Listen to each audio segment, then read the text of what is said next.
প্রিয় লিসেনার্স, আসসালামু আলাইকুম। আশা করছি সবাই ভালো আছেন। আমি মোহাম্মদ ইমন ইসলাম আছি আপনাদের সাথে। তো প্রিয় লিসেনার্স, আজকে আমরা আপনাদের মাঝে এমন একটি ভয়ঙ্কর ঘটনা উপস্থাপন করতে যাচ্ছি, যে ঘটনাটি সত্যি খুবই ভয়ঙ্কর ছিল।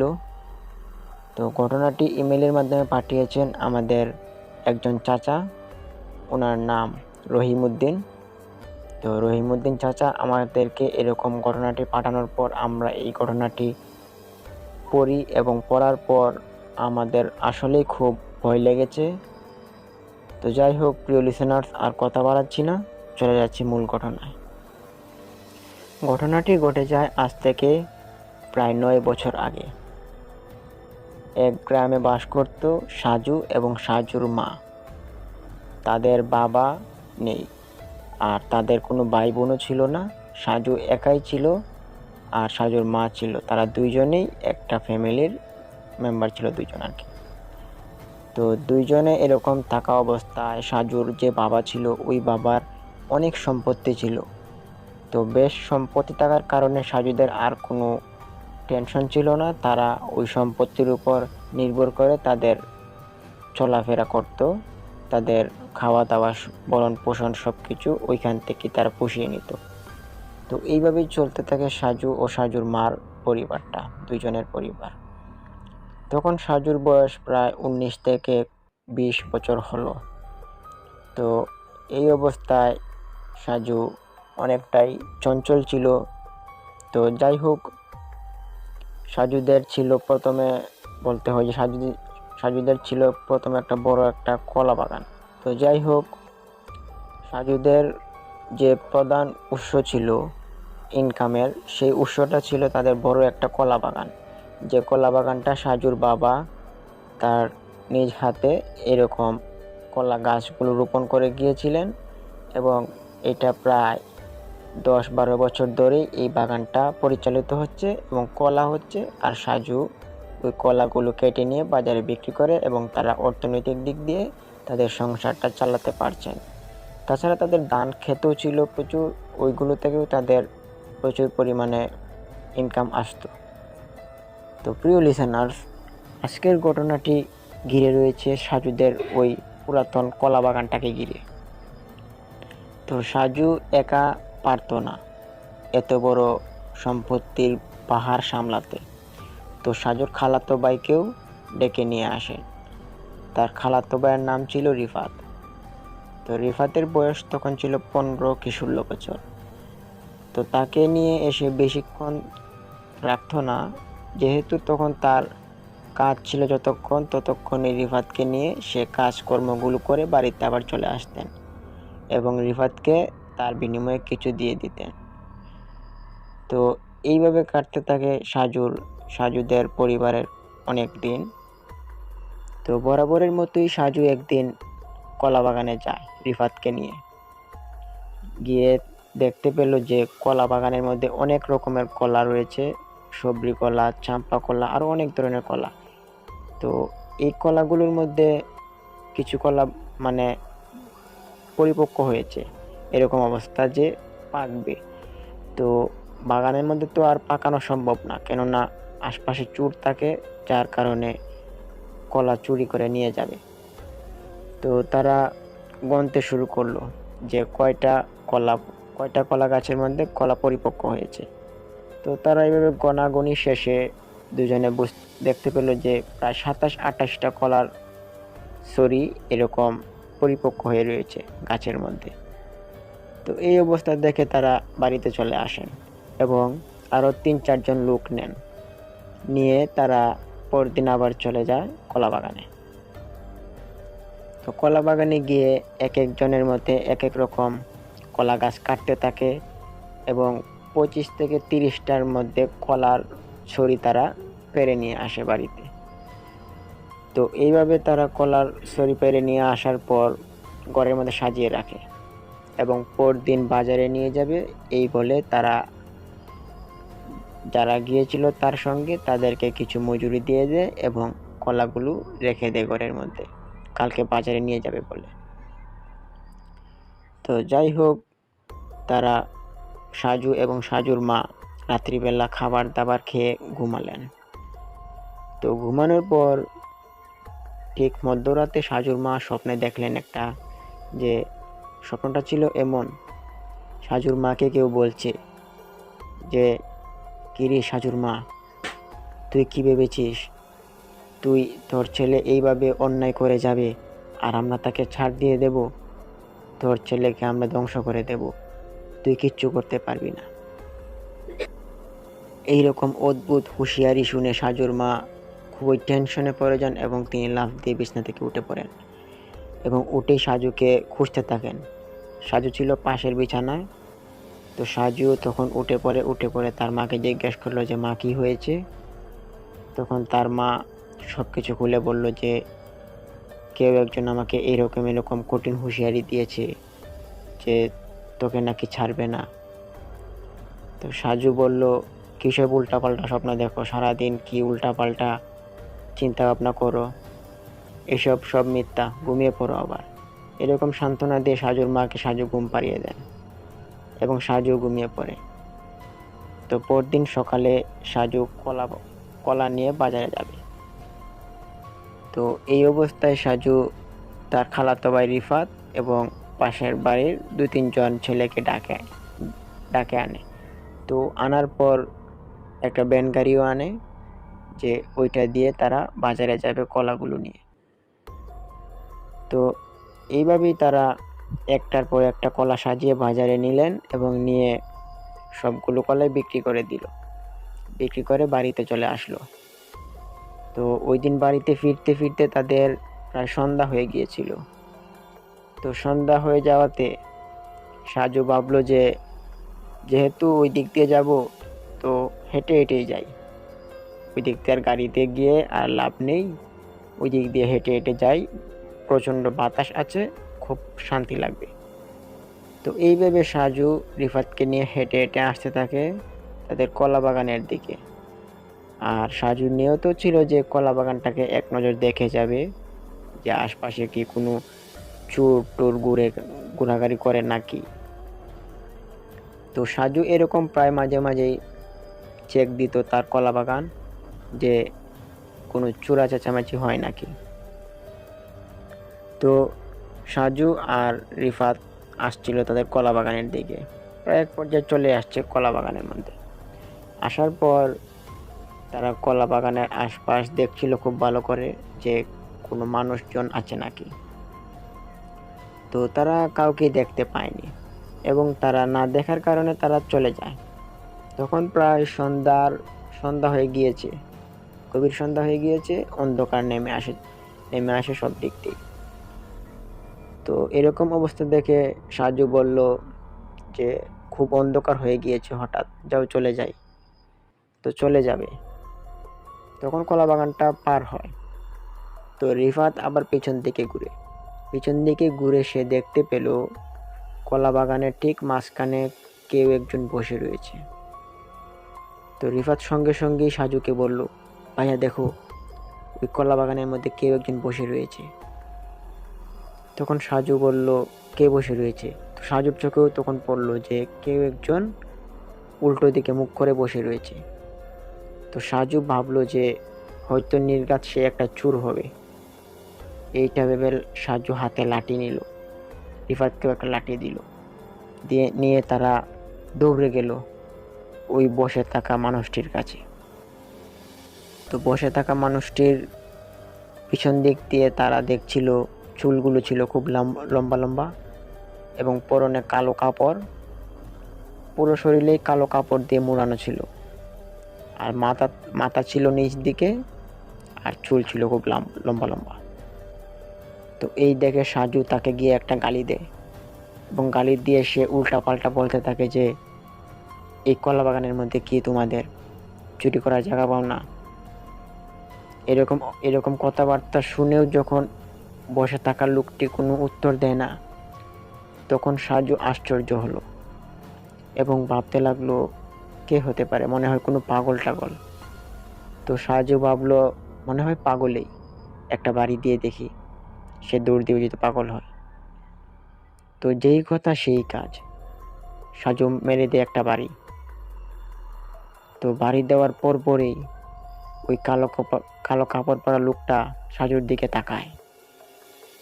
তো তাকানোটা এমন ভয়ঙ্কর ছিল যা দেখে সাজু দেখার সাথে সাথে চিৎকার মেরে ওঠে এবং সাজুর সাথে থাকা তার ভাইটিও চিৎকার মেরে ওঠে এবং তারা দেখতে পেল যে কালো কাপড় পরা মানুষটির যে মুখের আকৃতি ছিল খুব ভয়াবহ, খুব বিশ্রী, মানে এক প্রকারে বলা যায় যে মুখ থেকে একদম দুর্গন্ধ বের হচ্ছে আর রক্তে লালিত সারা মুখ, এবং তার হাত ছিল এরকম যে রক্তে বর্ণিত লাল হয়ে রয়েছে।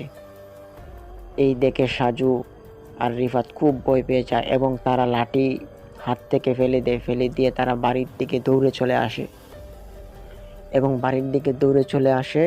এক পর্যায়ে বাড়িতে চলে আসে তারা দুইজন। তো বাড়িতে চলে এসে সাজুর মাকে সাজু সব কিছু খুলে বলল এবং বলল যে আমি তাকে বাড়ি দিলাম এবং সে অদ্ভুতভাবে তাকালো এবং তার চাহনি ছিল অদ্ভুত। তার চেহারা ছিল একদম খিরখিটে একদম চেহারা, হাত পা ছিল কাটা, সারা শরীর দিয়ে তার রক্ত পড়ছিল। তো এই শুনে সাজুর মা খুব টেনশনে পড়ে যায় এবং সাজুকে বলে, আমি কালকে এরকম একটা খারাপ স্বপ্ন দেখলাম আর আজকে তোর সাথে এরকম খারাপ একটা ঘটনা ঘটে যায়, কি হতে যাচ্ছে আমি কিছুই জানি না, তুই একটু সাবধানে থাকিস। এইভাবে সাজুর মা বুঝায়। তো সাজু বলল যে যাই হোক, কোনো চিন্তা করো না, কিচ্ছু হবে না। তখন সাজুর সাথে থাকা তার খালাতো ভাই রিফাত, সে বলল যে আজকে সে আর বাড়িতে যাবে না। তো সাজু বলল তোর মা তো চিন্তা করবে। তো রিফাত বলল না, আমি খুব ভয় পেয়েছি, আজকে আর বাড়ি যাব না। তো বাড়ি যাবে না তো আর কি করার? তাহলে বলল তাহলে তোর মাকে আমি কল দিয়ে বলে দিই যে আজকে তুই আমার এখানে থাকবি। তো রিফাতের মাকে সাজু কল দিয়ে বলল যে আজকে রিফাত আমাদের এখানে থাকবি। তো সাজু আর রিফাত একসাথে ঘুমাবে। এর আগে তারা খাওয়া দাওয়া করে এবং খাওয়া দাওয়ার মধ্যে বেশ আলাপ আলোচনা হয় তাদের মা ছেলের মধ্যে। তো আলাপ আলোচনা হওয়ার পর তারা ঘুমিয়ে পড়ে এবং ঘুমিয়ে পড়তেই তিনজনে প্রায় ঘুমিয়ে গেছে। সেই সময় মধ্যরাতও হওয়ার সম্ভাবনা। সেই সময় সাজুর মা আবারও স্বপ্ন দেখলেন যে সাজুর মার সামনে কালো কাপড় পরা ঠিক একই রকম রক্ত পড়ছে তার সারা শরীর থেকে, লম্বা চুল সাজুর মার সামনে এসে দাঁড়ালো স্বপ্নের মাধ্যমে এবং তাকে বলল, তোর ছেলে খুব বড় ভুল করেছে, তোর ছেলে আগেও একটা অন্যায় করেছে, এখন আরেকটা অন্যায় করেছে। তোর ছেলে আজকে আমার শরীরে আঘাত করেছে, তোর ছেলেকে আমি আর ছাড়বো না, তুই তোর ছেলেকে আর কোনোভাবেই বাঁচাতে পারবি না, দেখবি তোর ছেলেকে আমি একবারে শেষ করে দেব। এরকম একটা কঠিন হুঁশিয়ারি দেন সাজুর মাকে। সাজুর মা কালকের মতো আবারও বরাবরের মতো চিৎকার দিয়ে উঠে পড়েন এবং সেদিন চিৎকার শুনে সাজু এবং সাজুর সাথে থাকা তার ভাই, খালাতো ভাইটিও উঠে পড়ে এবং জিজ্ঞেস করতে থাকে কি হয়েছে। তখন সাজুর মা উত্তরে বলল যে আজকেও আর একটা খারাপ স্বপ্ন দেখলাম। স্বপ্নটা ছিল এমন যে তুই যে যেরকম বলছিলি যে কালো কাপড় পরা তার শরীর দিয়ে রক্ত বের হচ্ছে, ঠিক সেই রকম একজন লোক আমার সামনে আসে এবং এসব কঠিন হুঁশিয়ারি দেয় তোর বিরুদ্ধে যে তোকে নাকি ছাড়বে না। তো সেদিনের কথা শুনে সাজুও খুব ভয় পেয়ে যায়। সে ভাবতে লাগলো যে আজকে সন্ধ্যার পর এমনিতেই একটা অনাকাঙ্ক্ষিত একটা কাণ্ড করে চলে আসছি, এটা হয়তো কোনো দুষ্টু জিন হবে যেটা আমাদের কলা বাগানে বসেছিল। তো সাজু খুব দুঃখিত হয়ে গিয়েছিল যে তাকে বাড়ি দেওয়ার জন্য। তো মন থেকে সাজু খুব তাকে নিজেকে অসন্তুষ্ট মনে করছিল এবং নিজের প্রতি খুব ঘৃণিত হচ্ছিল যে সে কি কাজ করলো। তো সেদিন রাতে আর সাজুর মায়ের চোখে ঘুম নেই। তো রিফাত ঘুমিয়ে পড়ল এবং সকাল হতে রিফাতকে ছেড়ে দেয় তার বাড়িতে। তো রিফাত বাড়ি চলে যায় এবং সাজু ও সাজুর মা ঘরে থাকে। সেই দিন সকালবেলা তাদের নাস্তা খাওয়ার পর দুপুর হয়। দুপুর সময় তারা গোসল করতে যাবে। তো সাজুদের যে পুকুরটা ছিল, সেই পুকুরটার পানি একটু ঘোলাটে হয়ে গিয়েছিল, এবং ঘোলাটে হয়ে যাওয়ার কারণে তারা ওই পুকুরের মধ্যে গোসল করাটা কয়েকদিনের জন্য একটু বন্ধ হয়ে গিয়েছিল। তার জন্য তারা বেছে নিল যে পিছন দিকে যে পুকুরটা রয়েছে, ওই পুকুরের পানিটা একটু সুন্দর, ভালো আছে ওই পানির মধ্যে তারা গোসল করবে। তো ওই পুকুরটা ছিল কলাবাগান থেকে প্রায় কয়েক যেমন হবে 30-40 ফুট দূরে, মানে পুকুর থেকে কলাবাগান দেখা যায়। তো ওই পুকুরে যায় শুধু সাজু, আর সাজুর মা বাড়িতেই থাকে। তো সাজু তখন যায়, তখন প্রায় 12টা বাজে। তখন সাজু পুকুরে নামে এবং নেমে সে তার শরীর ঘষতে থাকে এবং সে গোসলের কার্যক্রম শেষ করতে থাকে। তো এক পর্যায়ে সাজু গোসল শেষ হয়ে যায় এবং পুকুর থেকে উঠবে। তো এরকম অবস্থায় সাজু দেখতে পেল যে সে সামনের দিকে এগোতে পারছে না, তাকে কেউ পিছন দিক দিয়ে টানছে। তো সাজুর এরকম অবস্থা দেখে সাজু খুব ভয় পেয়ে যায় এবং সে ভাবলো হয়তো এই পানির মধ্যে কোনো স্রোতের কারণে তার এরকম হচ্ছে। তো এরকম কয়েক সেকেন্ড যাওয়ার পর তার আর বুঝতে বাকি রইল না যে তাকে কেউ খুব জোরে টানছে। তখন সাজু চিৎকার চেঁচামেচিতে শুরু হয়ে যায় এবং বলতে লাগলো, বাঁচাও বাঁচাও বাঁচাও। তো কে বাঁচাবে? সাজুর আশপাশে কোনো মানুষও নেই। তখন প্রায় 12টা বেজে গড়িয়ে গেল দুপুর। তো সাজুর এরকম অবস্থা দেখে আর কেউ ছিল না সাথে। তো সাজু খুব জোর চেষ্টা করেছে সে পুকুর থেকে ওঠার জন্য। এইভাবে কাতরাতে তার আর পুকুর থেকে ওঠা হয় না। তো সাজু কিন্তু হাল ছেড়ে দেয়নি। সে তার যত শরীরের পুরো শক্তি দিয়ে সে ওঠার চেষ্টা করছিল এবং তাকে কেউ তল দিকে টান দিতেই ছিল। এমন টান ছিল যে খুব অদ্ভুত রকমের টান ছিল, এবং সাজুর যে পা ধরেছিল ওই পার মধ্যে খুব জ্বালাতন শুরু হয়েছিল, সে অনুভব করতে পারে। কিন্তু পানির নিচে বলে সাজু ততটা অনুভব করতে পারেনি। তখন রাস্তা দিয়ে হুন্ডার দিয়ে যাচ্ছিলেন 2জন যুবক বয়সী লোক। তখন তারা দেখতে পেলেন সাজুর এরকম চিৎকার চেঁচামেচি। তারা দৌড়ে নামলেন পানিতে এবং সাজুকে টান শুরু করলেন। তো সাজুকে টানতে টানতে তোলা যাচ্ছিল না। তো এক পর্যায়ে তোলার পর সাজু একদম অবশ, মানে তার শরীর যেমন একবার দুর্বল হয়ে পড়েছিল। তখন তার পা দুটা তোলা হয় পানির উপরে। তো পা দুইটা এমন আকৃতি ধারণ করেছে, রক্তে ভরে গিয়েছিল দুটা পা, এবং পাঁচটা আঙ্গুলের ছাপ খুব জোর বেসে যায় সাজুর পায়ের মধ্যে, আর খুব রক্তক্ষরণ হতে থাকে তার পা দিয়ে। এই দেখে সাথে থাকা 2জন যুবক সাজুকে হুন্ডারে করে তাড়াতাড়ি হাসপাতালে নিয়ে যান এবং হাসপাতালের মধ্যে চিকিৎসার পর তাকে বাড়িতে নিয়ে আসা হয়। তো সাজুর মার কান্নার রোল পড়ে যায় সাজুর ঘরে। তো যাই হোক, সাজুর এরকম 2 থেকে 3 দিন কেটে যায় এবং সাজুর মার আর বুঝতে বাকি রইল না। সাজুর মা ভাবলেন যে আজকে এই স্বপ্নটাই সত্যি হলো, যে কিনা আমি দেখছিলাম কেউ আমাকে বলছিল আমার ছেলেকেও আর আমি সামলাতে পারলাম না, তার একটা ক্ষতি হয়েই গেল। তো সাজুর পা এমন হয়েছিল যে সে আর হাঁটতে পারছিল না। তার পায়ের যে মাংসটুকু ছিল হাঁটুর নিচে, সেই মাংসের মধ্যে খুব জোর একটা চাপ পড়ে। এই চাপের কারণে মাংসগুলোর মধ্যে পচন ধরে গিয়েছিল। তো পচন ধরে যাওয়ার পর প্রায় এক মাস কি 1.5 মাস চলে যায়। এরপর সাজুর পাটা একটু একটু ভালো হয়। তো তখন সাজু একটু একটু হাঁটে। তো এইভাবেই চলছিল। আর তাদের যে জমি জমা ছিল, সম্পত্তি, এইসব মানুষের কাছে গিরবি দিয়ে দেয় এবং অর্ধেক অর্ধেক ভাগ করে নিবে, এরকম ব্যবস্থাপনায় সব জমি কনভার্ট করে দিয়ে দেয়। যেহেতু সাজুর এরকম একটা অবস্থা, সে আর কিছু কাজই করতে পারবে না এখন। তো সাজুর 1-1.5 মাস পরে যখন পাটা একটু ভালো হলো, তখন সে হাঁটতে পারে। তো তার গোসল করা হয় না প্রায় অনেক দিন ধরে। তখন সে তার মাকে বলল, আম্মু আজকে আমি গোসল করব, আমার শরীর খুবই বিরক্তির মনে হচ্ছে।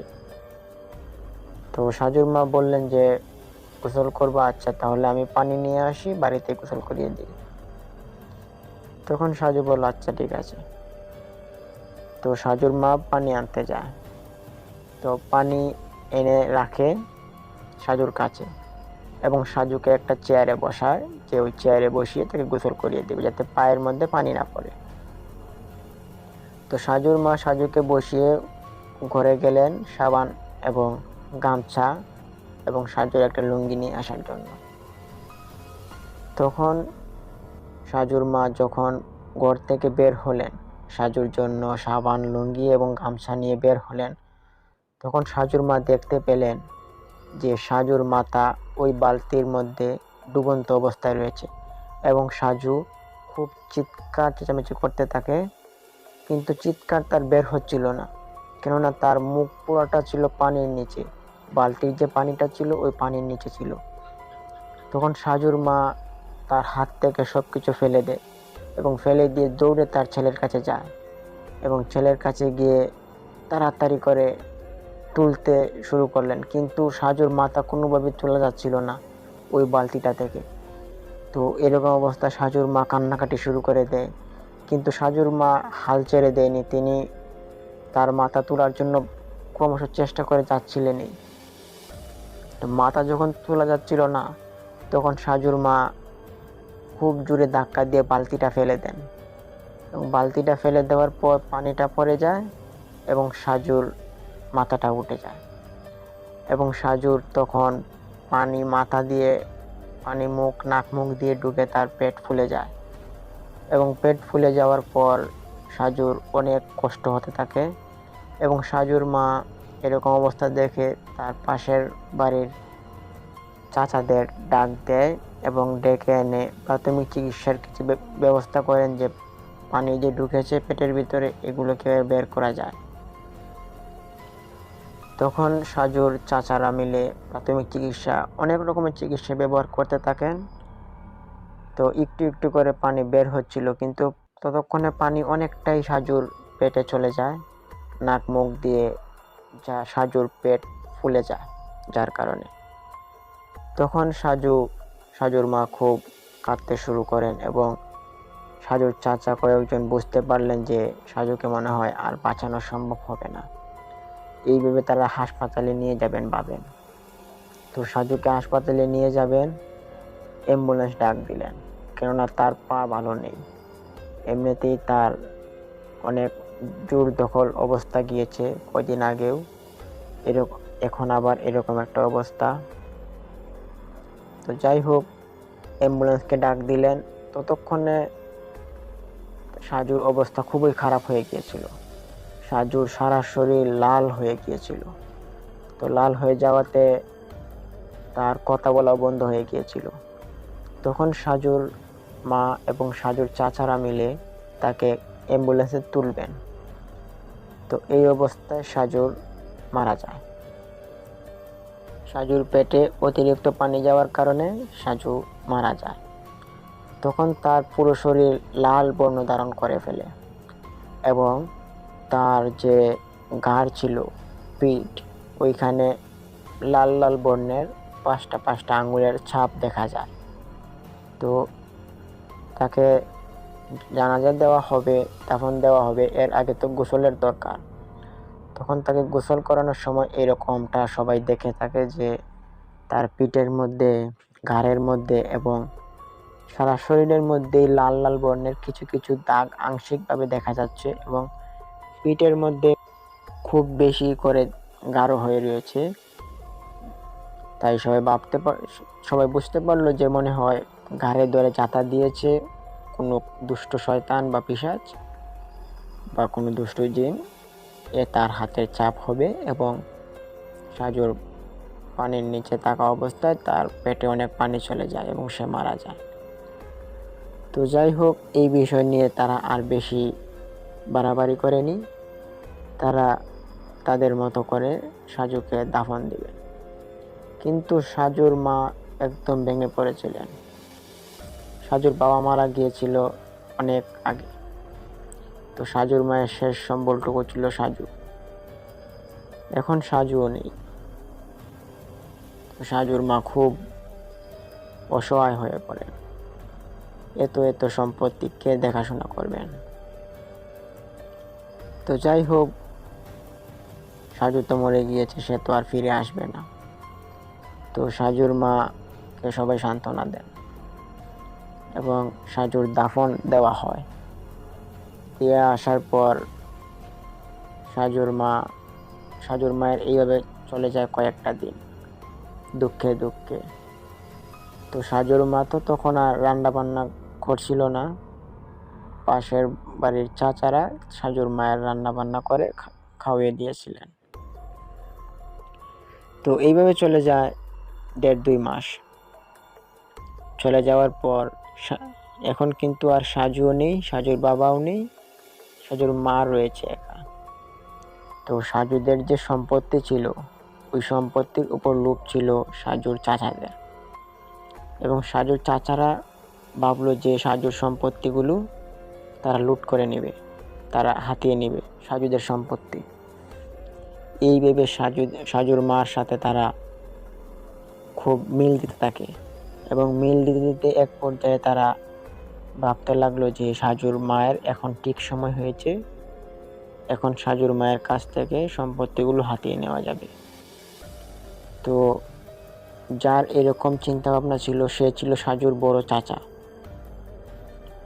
তো সাজুর বড় চাচার এরকম চিন্তা ভাবনার মধ্যে খুব খারাপ চিন্তা ভাবনা ছিল যে এরকম সম্পত্তি তাকে না বললে হাতিয়ে নিয়ে যাবে।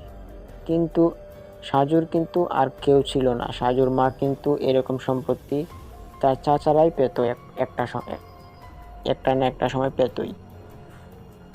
কিন্তু তার বড় চাচা ছিল খুব লোভী, সে চাইছিল একাই নিয়ে যাবে। তো সাজুর বড় চাচাকে নিয়ে শুরু হয় আরেকটি নতুন ঘটনা। প্রিয় লিসেনার্স, সাজুর সময় ঘটনাটা শেষ হয়ে গেলে পারত, কিন্তু না। সাজুর চাচার লোভের কারণে সাজুর চাচা আরেকটা ভয়াবহ ঘটনা তার জীবনে ডেকে নিয়ে আসে। তো শুনতে থাকুন, বুঝতে পারবেন। তো এইভাবে সাজুর চাচা তার কলকারি নাড়তেই থাকে এবং সাজুর মায়ের কাছ থেকে সম্পত্তি হাতিয়ে নেওয়ার পুরো প্রচেষ্টা চালিয়ে যায়। তো সাজুর চাচা ছিল 4 জন। তো 4 জনের মধ্যে বড় চাচাই এরকম সম্পত্তি লুট করে। তাদের সবারই সমান সমান সম্পত্তি ছিল, কিন্তু অধিক সম্পত্তি পাওয়ার আশায় সাজুর বড় চাচা এরকম একটা অনাকাঙ্ক্ষী কাজ করে এবং বেঈমানি স্বরূপ একটা কাজ করে। তো সাজুর বড় চাচা ভাবলেন যে কোনো কবিরাজের মধ্যে সাজুর মাকে বশ করাবেন এবং বশ করিয়ে সাজুর মায়ের কাছ থেকে সব রকমের কাগজে সাইন করিয়ে তার সম্পত্তিগুলো সব হাতিয়ে নেবেন। তো সাজুর চাচার যেই ভাবনা সেই কাজ। তিনি কবিরাজ নিয়ে আসলেন এবং সাজুর মাকে বললেন যে এই কবিরাজ নিয়ে এসেছি তোমার ছেলে এবং তোমার স্বামীর আত্মার মাগফিরাত করার জন্য। তোমার ছেলে এবং তোমার স্বামীর যেন সুখ পায় সেই জন্য তিনি দোয়া করবেন, তুমি সামনে বসো। তো সাজুর মা ছিল খুব সরল থাকার কারণে তিনি ততটা ভাবেননি এই বিষয় নিয়ে। তিনি ভাবলেন যে যেহেতু আমার ছেলের শান্তির কামনার জন্য এনেছেন, তাহলে বসি। তো তিনি বসলেন। তো বসার পরই কবিরাজ তার মন্ত্র পড়া শুরু করেন এবং মন্ত্র পড়তে পড়তে এক পর্যায়ে সাজুর মা একটু জ্ঞান হারার মতো হয়ে যায়, দিশা হারার মতো হয়ে যায়। তো এই অবস্থা ছিল সাজুর বড় চাচার জন্য উত্তম একটি অবস্থা, যে অবস্থাটা তিনি খুঁজছিলেন এতদিন ধরে। তখন সাজুর বড় চাচা সাজুর মায়ের হাতে সবগুলো কাগজে সাইন করিয়ে নেন এবং সম্পত্তিগুলো সব সাজুর বড় চাচার নামে করে নেন এবং যে কবিরাজটা নিয়ে এসেছিল সাজুর বড় চাচা, ওই কবিরাজটাকে মোটা একটা অঙ্ক দিয়ে দেন এবং কবিরাজকে বাড়িতে পাঠিয়ে দেন এবং কবিরাজের মুখ বন্ধ রাখার জন্য বলেন। তো কবিরাজ চলে যায়। তো সাজুর মার জ্ঞান ফিরে প্রায় 2-3 ঘন্টা পরে এবং তিনি দেখতে পেলেন যে তিনি মাটিতে পড়ে রয়েছেন। তো তখন তিনি ভাবলেন হয়তো মাথা ঘুরে পড়ে গিয়েছেন। তো যাই হোক, তিনি উঠে ওনার কাজকর্ম করতে থাকেন। তখন তিনি জানতেন না যে তার সব রকম সম্পত্তি তার সাজুর বড় চাচা হাতিয়ে নিয়ে গিয়েছে। তখন সাজুর বড় চাচা ভাবলেন যে এখন কোনো শব্দ করবেন না। তিনি যখন সবাই শান্ত হয়ে যাবে এবং সাজুর মা এক সময় মারা যাবে বা বৃদ্ধ হয়ে যাবে, তখন ওই সম্পত্তিগুলোর উপর সাজুর বড় চাচা বিস্তার করবে। তো সাজুর বড় চাচা যেই ভাবনা সেই কাজ। সে খুব এক্সপিরিয়েন্স এবং দক্ষতা নিতে থাকে যে সম্পত্তিগুলো কিভাবে ব্যবহার করবেন। তো সাজুর বড় চাচা ওই দিন যায় কলা বাগানে এবং সাজুর মাকে বললেন যে দেখো, বাগানে তো অনেক কলা হয়েছে, তো কলাগুলো পেরে নিয়ে আসি, তুমিই নিও, আমাকে দেওয়া লাগবে না। তো সাজুর বড় চাচা তো তার কাজ হাসিল করেই ফেললো, এখন আর কলার কয় টাকা দাম, তা দিয়ে আর কি মনটা আর কি উজাড় করতে চাইছিলেন। তখন সাজুর মা বলল আচ্ছা ঠিক আছে, নিয়ে আসো। তখন সাজুর মতোই সাজুর চাচা কলা বাগানে যান এবং কলা বাগানে গিয়ে কলা পাড়তে থাকেন। প্রায় অনেকগুলো কলার ছড়ি পেরে নিয়ে আসেন। কলা গাছ কেটে প্রায় 15-20টার মতো কলা গাছ থেকে কলা নিয়ে আসেন কেটে এবং এনে ওইসব বিক্রি করে সাজুর মায়ের হাতে টাকাটা তুলে দেন। তো সাজুর মাও খুশি হন। তো ওই দিন যে সাজুর বড় চাচা, তিনি কিন্তু রাত্রিবেলা জুয়া খেলতেন এবং মদ খেতেন, বাজে নেশায় আসক্ত ছিলেন তিনি। তো রাত্রিবেলা এরকম নেশা পানি করে জুয়া খেলে বাড়িতে ফিরছিলেন কলা বাগানটার পাশ দিয়ে। তখন সাজুর বড় চাচার ঠিক সামনে দেখতে পেলেন যে ঠিক ওই রকম কালো কাপড় পরা একজন লোক দাঁড়িয়ে রয়েছে, যার মুখ থেকে হাত থেকে রক্ত পড়ছে টপ টপ করে। তখন সাজুর বড় চাচা তিনি চিন্তা করলেন যে কে হতে পারে এইখানে এইভাবে দাঁড়িয়ে রয়েছে। তো তিনি তার চোখ মুখ ক্যাসলাতে শুরু করেন। তিনি ভাবলেন হয়তো আমার চোখের ধান্দা পড়েছে, তো তাই এরকম হচ্ছে। তো তিনি এইসব চিন্তা ভাবনা বাদ দেন এবং দিয়ে সামনে এগোতে থাকেন এবং এগিয়ে গিয়ে ওনাকে ধাক্কা মারেন। তখন সাজুর বড় চাচা ছিল মাতাল টাইপের আর কি, নেশা পানি করেছে, তার এতটাও হুঁশ জ্ঞান ছিল না। ধাক্কা মেরে বলল কে তুমি ভাই? তখন সে পিছন দিকে ঘোরা, তো সামনের দিকে ঘুরতেই দেখলো তার উস্কো খুস্কো চুলগুলো বাতাস ছাড়াই উপর দিকে উড়া শুরু করে দিয়েছে এবং তার কালো কাপড়টা পুরোটা থেকে রক্তের ফোঁটা টপ টপ করে পড়ছে। এই দেখে সাজুর বড় চাচা খুব ভয় পেয়ে যায় এবং সে মাতাল অবস্থাতেই দৌড়াতে থাকে। দৌড়াতে দৌড়াতে এক পর্যায়ে সে বাড়ির দিকে চলে আসে এবং বাড়ির দিকে চলে এসে সে পিছন দিকে আবারও ফিরে। তখন তার আর কিচ্ছুই দেখছিল না। তো না দেখার কারণে সাজুর বড় চাচা ভাবলেন যে কে হতে পারে এটা, এরকম অবস্থা আমার সাথে ঘটে যায়। তো তিনি ঘরে গিয়ে বললেন এরকম কথা। সাজুর বড় চাচা তার স্ত্রীকে গিয়ে বললেন যে এরকম এরকম ঘটনা আমার সাথে ঘটেছে। তো চাচার স্ত্রী আরো গালি দিয়ে দিলেন, যে বললেন এমনি নেশা পানি করো, কি না কি দেখেছো উল্টা পাল্টা, বাদ দেও, এরকম বলে উড়িয়ে দেন কথা। তো এইভাবে তারা ঘুমিয়ে পড়েন। তো ওই দিন রাত্রিবেলা সাজুর বড় চাচা স্বপ্নে দেখলেন যে ওনাকে কেউ বলছেন, যে ওনার নাম ছিল জসিম, বলছিল জসিম তুই এত বড় বেইমানি কেন করলি? তুই কি জানতি না এই কলা বাগানটার মধ্যে আমরা বিস্তার করি? তুই তার সম্পত্তি সবগুলো নিয়েছিস, ভালো কথা, তুই পরিকল্পনাও করছিস যে আমাদের আমাদের থাকার স্থান কলা বাগানটা তুই ধ্বংস করে দিয়ে তুই এখানে বাড়ি তুলবি, তোকে মেরে ফেলবো তুই যদি আবার এরকম চিন্তা ভাবনা মাথায় আনিস। এই বলে তার সামনে থেকে চলে যায়। তখন জসিম চাচা ফাল দিয়ে উঠে তিনি ভাবতে থাকেন কে ছিল এটা, কে ছিল এটা। তখন ওনার স্ত্রীর টাকা পাশে তিনিও উঠেন এবং উঠে বললেন তোমার কি হয়েছে শুনি? আজকে রাত থেকে এরকম করা শুরু করেছো, শান্তিতে একটু ঘুমাতে দিবে তো? তো সাজুর বড় চাচা তিনি আর কিছু বললেন না। তো তার তো আর কি বলবেন, ওনার তো রাতে চোখে ঘুমিয়ে নেই। তো তার স্ত্রী ঘুমিয়ে পড়েন এবং সাজুর বড় চাচা বাইরে বেরোলেন। বাইরে বেরিয়ে গ্রিলের মধ্যে দুই হাত রেখে দাঁড়িয়ে রয়েছেন।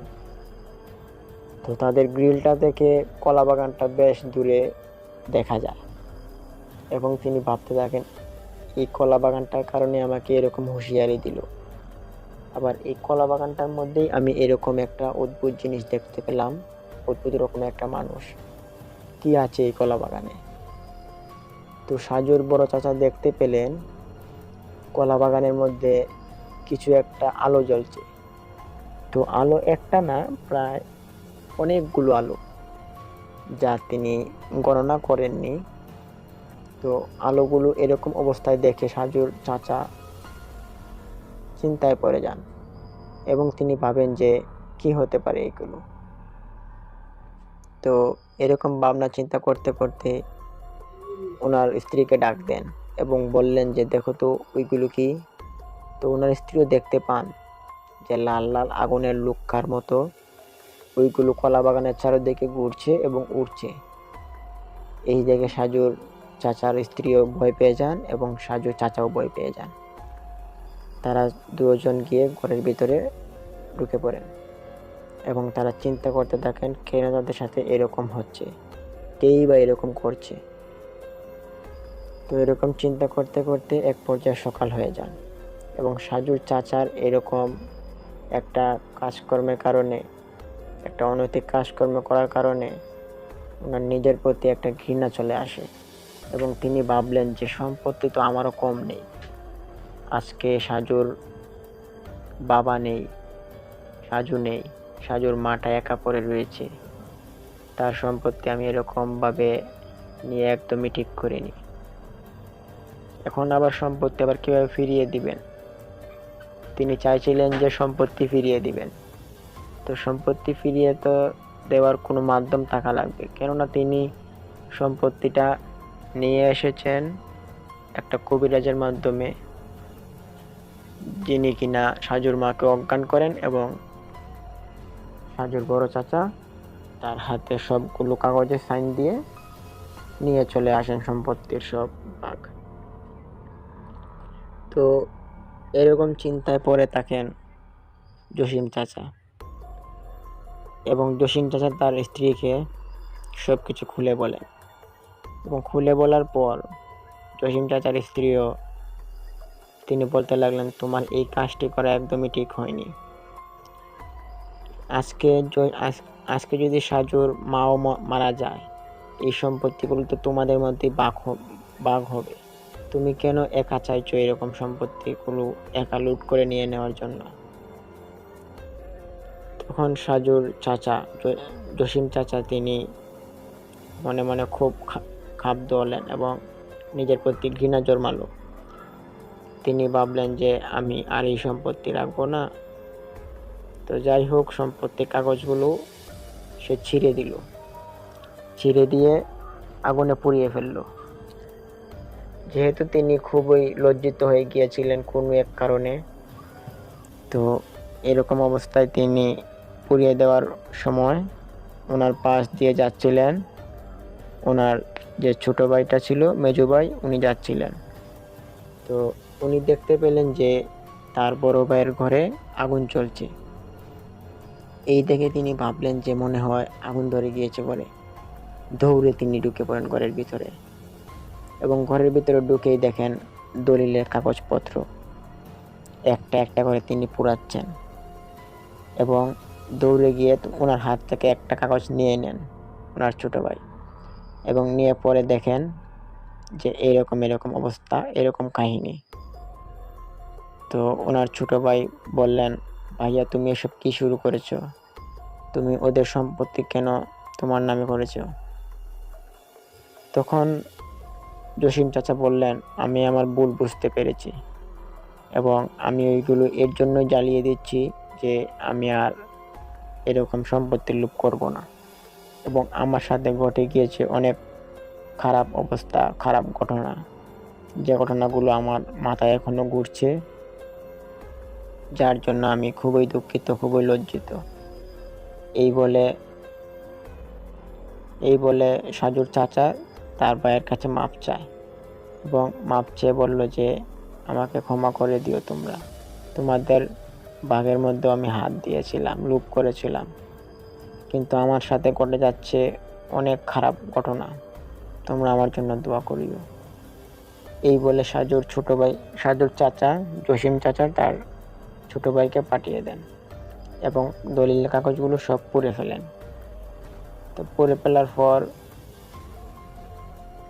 ফেলার পর তিনি বাইরে গেলেন এবং ওনাকে খুব নিজেকে খুব স্বস্তি মনে হচ্ছিল। তখন তিনি একটা বই লিখলেন, যে বইটার মধ্যে লিখলেন এমন ঘটনা, যে ঘটনাটি আজকে আমরা আপনাদের কাছে উপস্থাপন করেছি। তো সেই ঘটনা এবং ওনার আরও অনেক জীবন কাহিনীর মধ্যে অনেক রকমের ঘটনা তিনি লিপিবদ্ধ করে রেখেছেন এবং এখনও তিনি আছেন মনে হয়, বেঁচেই আছেন মনে হয়, বেশি দিন হয়নি। তো প্রিয় লিসেনার, আজকের এই ঘটনাটি ছিল খুবই একটা ভয়ঙ্কর এবং দুর্লভময় একটা ঘটনা, যে ঘটনা থেকে আমরা অনেক শিক্ষা পেতে পারি। তো প্রিয় লিসেনার, ঘটনাটি ভালো লেগে থাকলে একটা লাইক দিবেন এবং কমেন্ট করে জানাবেন আপনাদের মতামত। আর আমাদের ইতিকথা ভৌতিক এপিসোড চ্যানেলটিকে আপনারা অবশ্যই সাবস্ক্রাইব করে বেল বাটন অন করে আমাদের পাশে থাকবেন এবং দেখা হচ্ছে কালকে কোনো এক নতুন ঘটনা নিয়ে। ততক্ষণ দোয়া রইল প্রিয় লিসেনার, আপনারা সবাই ভালো থাকুন, সুস্থ থাকুন। আল্লাহ হাফেজ।